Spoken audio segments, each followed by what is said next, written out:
पाहताय प्रहार टीव्ही, सत्यमेव व्रतम।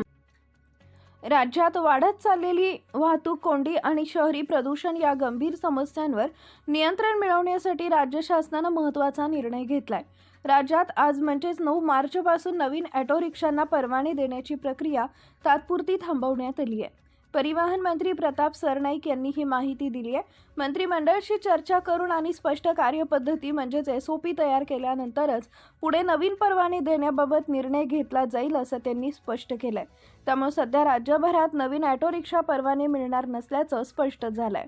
परिवहन मंत्री प्रताप सरनाईक यांनी सांगितलंय की राज्यातील अनेक मोठ्या शहरांमध्ये ऑटो रिक्षांची संख्या मोठ्या प्रमाणात वाढत चालली आहे।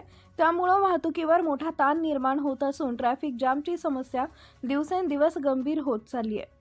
विशेषतः मुंबई आणि उपनगरांमध्ये रिक्षांची संख्या प्रचंड वाढल्यानं वाहतूक व्यवस्थापन अधिक कठीण झालंय।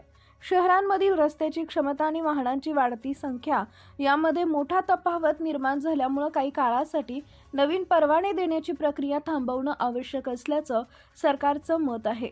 या निर्णयाबाबत केंद्र सरकारशी पत्रव्यवहार करण्यात आला होता।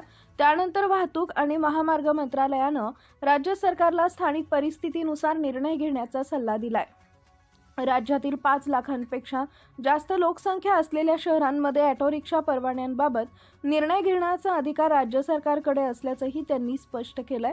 त्यामुळे शहरांमधील स्थानिक परिस्थिती, वाहतुकीच्या गरजा आणि नागरिकांची सोय लक्षात घेऊन नवीन धोरण तयार करण्यात येणार आहे।